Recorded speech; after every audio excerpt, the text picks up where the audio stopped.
and Art. and architecture and aesthetics. And he's got a interesting relationship with his roommate that a lot of people seem to enjoy.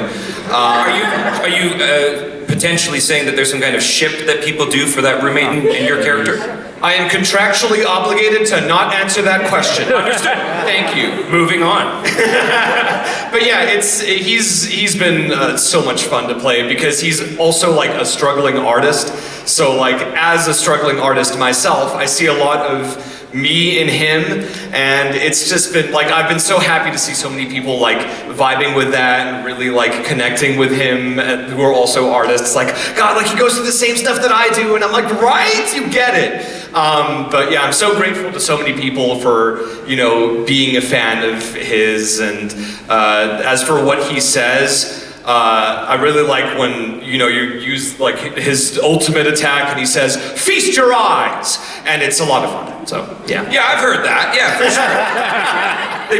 They put it through the surround sound, and it's just all of these lines over and over again. It's fun. It's really fun. You know, struggling artists, I think we've, maybe with the exception, have all gone. No, we all go through our struggles. But Ben, was Kaveh like the big confirmation for you that I maybe was struggling, but I'm going to be okay. Like I've got something now that I can really share with the world that people understand. Like when people say, "Oh, you're an actor, what have you been in?" It's like, I don't know if you'll know any of these things. But when you were with a global brand, did that feel like a little bit of an arrival? Did you have some confirmation that, yeah, you deserve to be here? I've never actually seen it that way, but like now that you do bring it up and I think about it, I'm like, yeah, it was that kind of thing. Because before Kaveh, I was like in a couple of things that were reasonably popular, but like this is the first like big thing that I've been in.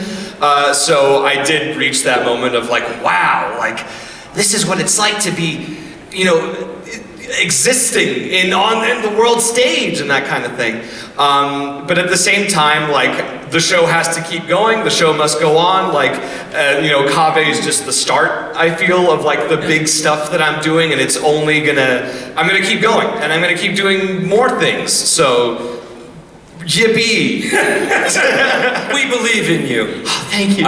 Thank you for helping us better understand. And Amber, did you say that you really just started auditioning during COVID? Oh, okay, so for Genshin, Okay, because I thought your career was... I was, when I was 15, I sat down and Googled how to become a voice actor, and that's all I've done with my life for over 16 years. I think over 17 years. I'm old now. Oh yeah, I was gonna say.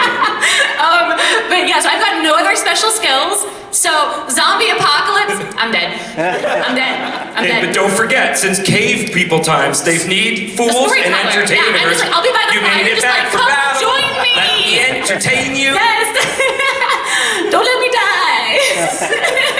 Now, it's not exactly the same, Michaela, but my mother put me in a movie of the week when I was about 9 months old. So I've been in the film world since the babyhood. There you go. And it gives you a unique kind of normalization, I think, when you don't think of it as this other thing, you think of it as this accessible thing. How has your relationship with being a lifelong performer kind of helped you to tuck into your you, the you that you're allowed to be because you've been exploring it for a lot longer than some people who are waiting to become an adult before they go, now I want to know who I am? Sure.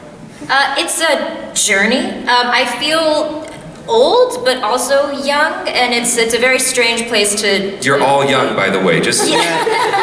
But I started when I was 5. I started acting when I was 5, and it was kind of a beginning journey of like some commercial work, musical theater, dance classes, you know, kind of just early stuff.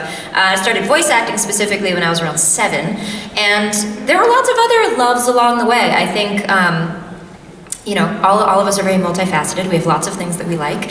And I loved medicine, I loved musical theater, I liked fashion, I liked all sorts of things. So I was acting kind of because it was just fun. And then in middle school, high school time, I was like, okay, but now it's time to be serious and be pre-med, because I'm gonna be a cardiovascular surgeon. That was the trajectory that I thought I was going to be doing. Did all that, got to college, was pre-med, and then I kind of short-circuited because I was like, oh, I don't think this is actually for me. I don't think that's going to work out.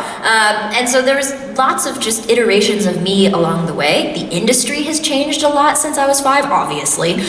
We didn't have these things around at all. A supercomputer in your pocket. Yeah, literally can do everything. Yeah, who can submit voiceover auditions using like an app on this thing now? Not that they're the best quality And necessarily. Jetsons your grandma. Hi, I see you. Literally, it's crazy. I mean, when Avatar was coming out, that was 2005, 2008. So the iPhone just had come out towards the end of Avatar, and like Facebook was just starting at the end of like it was just such a different time.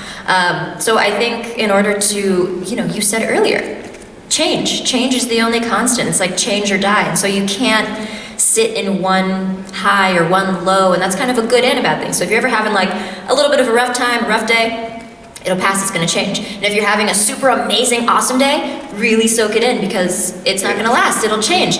So I think that's been the biggest like learning thing, I guess, of like my whole 20s. I'm 29 now, I'm turning 30 in August. Anyone else about to turn 30? Anyone? No, just me? Awesome, okay.